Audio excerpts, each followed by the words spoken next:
everyone, this is Mrs. Leslie and I'm so glad that you're here. I was just inside talking to my daughter about our house rules. Not all houses have the same rules. Well, when you grow up and you become an adult, who makes the rules then? Who creates the laws that we have to follow when we become adults? I have an idea. So let's go see where the laws are made.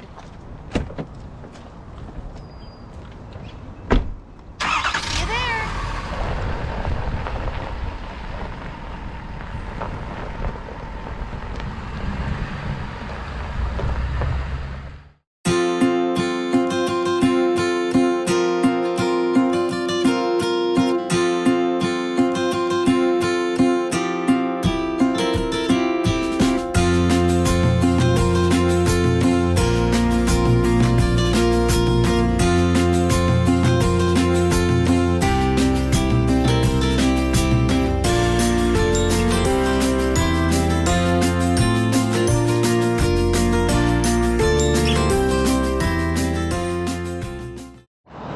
So in our government, we have three branches. We have the executive, the judicial, and the legislative. These all are important to our community to help keep us safe, and they all work together to create something called checks and balances to make sure that no one person or group of people has too much power. Today we're going to focus on the legislative branch. The legislative branch is the branch that creates our laws. The people who are in this building and working for us is called the Congress. The Congress is divided into two parties. We have the Senate and we have the House of Representatives. The members of Congress is the House of Representatives and the Senate. They come here and work together to create and discuss new bills. The House of Representatives and the Senators live all over the state of North Carolina and represent the specific community where they are from. Each community is different and has needs, so they will vote in a leader they think will do the best job to keep everything fair and safe. Each person put into office has been elected and voted for by the people of their community, and they need to travel back and forth between their home community and Raleigh so that they are able to work on the new laws here.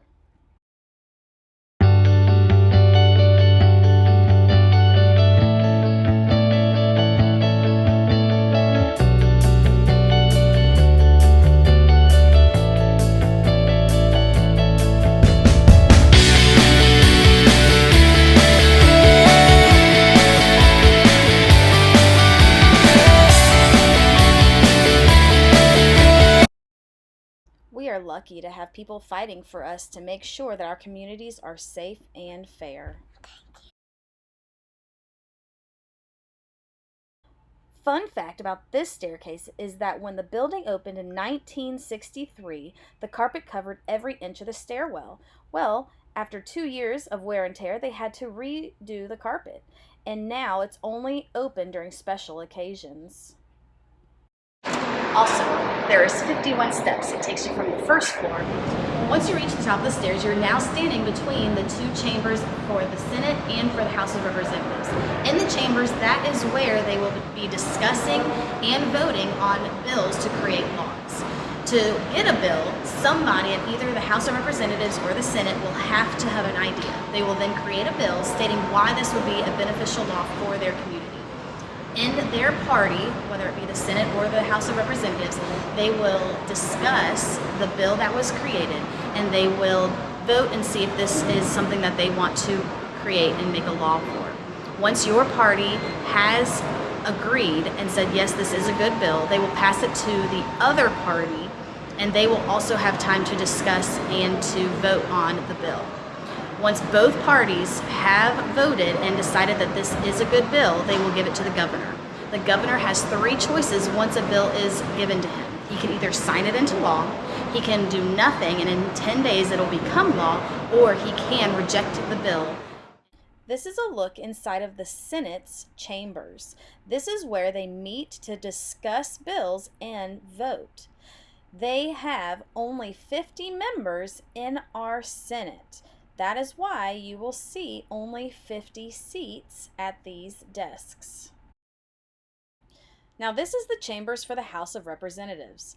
It looks a little similar, but there's a big difference. In this chamber, we have 120 desks because there are 120 members in our House of Representatives. Looking at these two maps of North Carolina, you can see how North Carolina has been divided into different districts. The top map is the House of Representatives, and you can see there is 120 districts, and the bottom is the Senate. It is divided into 50 districts. Each area in North Carolina has one senator and one House of Representatives. All these senators and House of Representatives fight for you in these chambers. This is where they come to discuss and vote on laws that will help you in your community. Looking closer at the desks of these congressmen, you will see a box. On that box there are buttons, and those buttons are how they vote, either yes or no, on the bills that they are discussing. Next to the box, you will also notice there's a microphone. This is how they will also share their opinions on different bills that are being discussed during these meetings. So I'm sitting in the Senate's chambers. Anybody can come. If there's a bill that you're interested in, you can always come and view the discussion that they have about a bill and watch them vote for it. There are many ways for people to help influence the government. We have voting. We have petitions or collecting signatures from people that agree with your idea, protests or rallies, and speaking to your lawmaker and sharing your opinion. People gather at the legislative building to talk to other people about their ideas on what they would like in their communities. In the North Carolina Constitution, we have rights and responsibilities. Rights that we have, these are freedoms that people have. So we have the freedom of speech, the freedom of religion, and right to a fair trial are some of the examples. But also, to be a good citizen, we also have responsibilities. Some of our responsibilities are to obey the law, to pay taxes, and voting. All these things are important in our community. Rights are things that you're free to do, and responsibilities are things that you should do to help your community be a better place. Adults are not the only ones with ideas. After a visit from a Congress member, a group of fourth graders in Wilson had an idea too. They wrote a letter to the Congress about how they wanted to give recognition and to promote the sweet potato because it is a huge export for North Carolina. This bill was passed, and it is now law that the sweet potato is the North Carolina vegetable.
What a great day of learning!